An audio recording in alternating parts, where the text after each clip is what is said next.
Welcome to the AI Hustle Podcast, the podcast where we break down the latest in AI news, tools, and interview experts helping you hustle and do more using AI.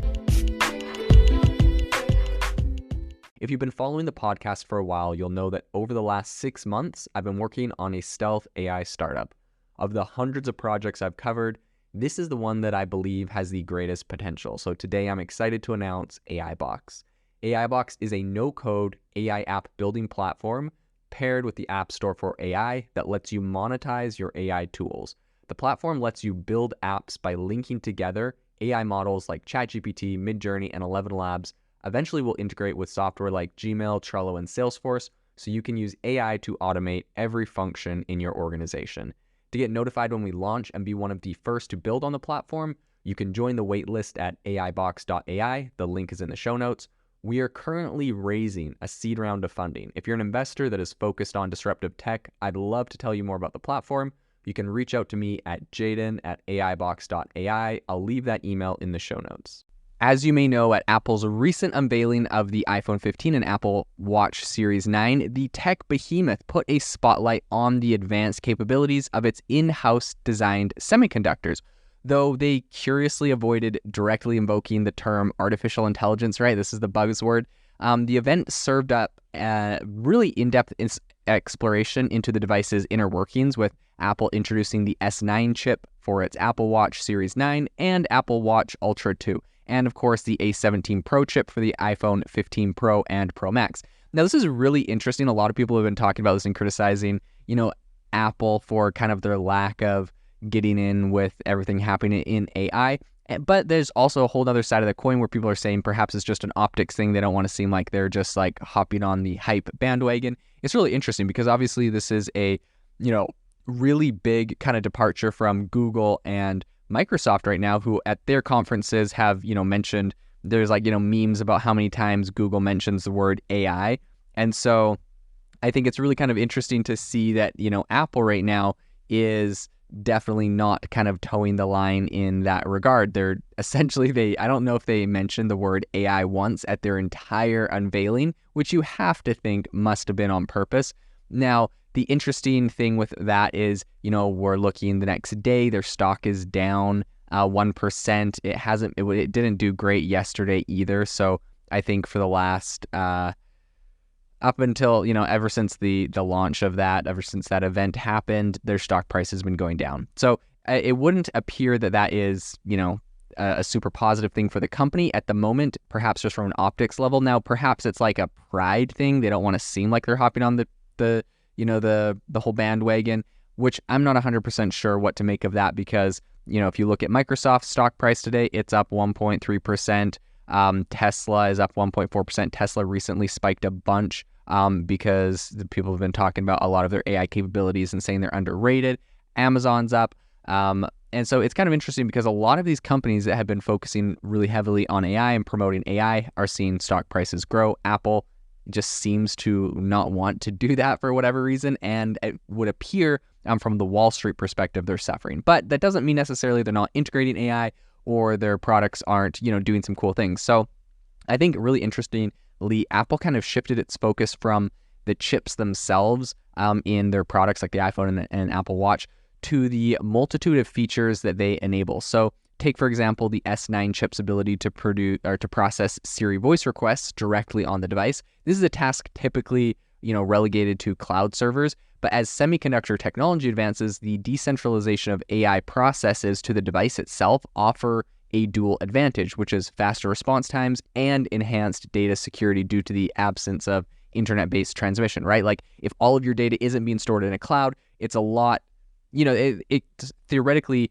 a lot harder for someone to go and hack that cloud and get everyone's data all at once, which is, a problem we've seen a lot. And so what's really interesting is with a lot of these chips that Apple's coming out with, these kind of advanced semiconductors, we are able to start doing a lot of this AI processing directly on the device. Now, of course, they didn't say the word AI, but this is what is happening on these devices. So Apple's kind of, their aversion to discussing AI during their product events or conference calls has led some industry observers to kind of question its standing in the race for AI supremacy. I think Gene Munster, who's a managing partner at Deepwater Asset Management, he recently said, quote, "The reality is Apple is aggressively pursuing AI." And he was doing this to kind of, diffuse speculations about Apple's reluctance to capitalize on AI technologies.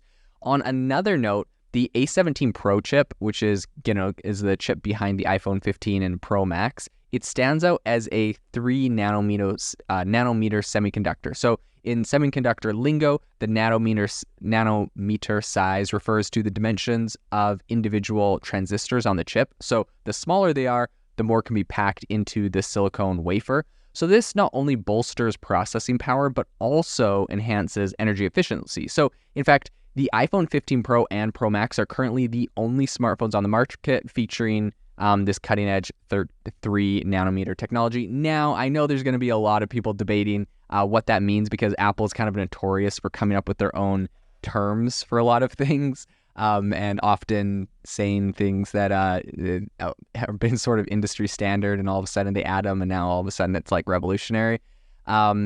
So, I mean, there's, of course, they added like the USB-C port on the bottom of their phones, like everyone's been doing for ages. And they're talking about like the incredible fast, transfer speeds of them.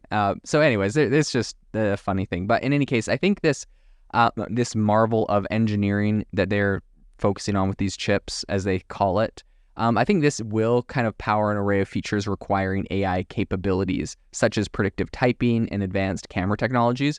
So as Munster noted recently, quote, "As more applications that leverage AI emerge, phones will be tasked with powering them, a dynamic that will make phones with legacy chips feel sluggish. Chips are important when it comes to AI, and Apple is leading the way in building the hardware to enable those features." So I think, kind of my take on all of this is that, well, Apple may avoid the spotlight on AI in its public narratives, right? They're not bringing it up for some reason. They have an aversion to the term. The company's hardware innovations really are pushing them in a direction and showing its commitment to integrating artificial intelligence into the user experience, because they're really building their hardware in a way that makes it quite feasible to do a lot of this AI processing directly on the device. And they have a number of different ways that they are actually implementing this. So it's going to be interesting to see if Apple changes their optics, if they feel like, avoiding the word AI, for example, is going to make, bad for their stock price. Something that I feel like Google probably felt the pinch a little ahead of time,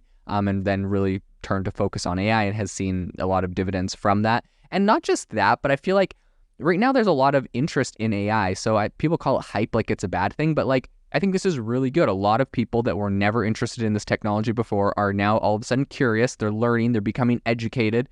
People listening to this podcast, for example, this podcast has absolutely exploded. I started this thing less than a year ago, and this thing is just absolutely exploding with listeners from all over the place. And so I think that this is a really good thing for the industry. And I think, if Apple kind of embraces the term AI and talking about the ways that it's integrated into their technology, people will be super interested and responsive to that. So I think they'll see a lot of positive responses if they embrace it. So hopefully that's something that they do in the future, but definitely something we'll continue to follow. If you are looking for an innovative and creative community of people using ChatGPT, you need to join our ChatGPT creators community. I'll drop a link in the description to this podcast. We'd love to see you there, where we share tips and tricks of what is working in ChatGPT. It's a lot easier than a podcast, as you can see screenshots, you can share and comment on things that are currently working. So if this sounds interesting to you, check out the link in the comment. We'd love to have you in the community. Thanks for tuning in to the AI Hustle podcast. If you could do us a massive favor, we would really, really appreciate it if you could leave us a review wherever you get your podcasts. This helps people find the podcast. It helps people know this is a good place to go. And we would really, really appreciate it, as it helps us continue to bring on incredible guests and share incredible content for you to listen to.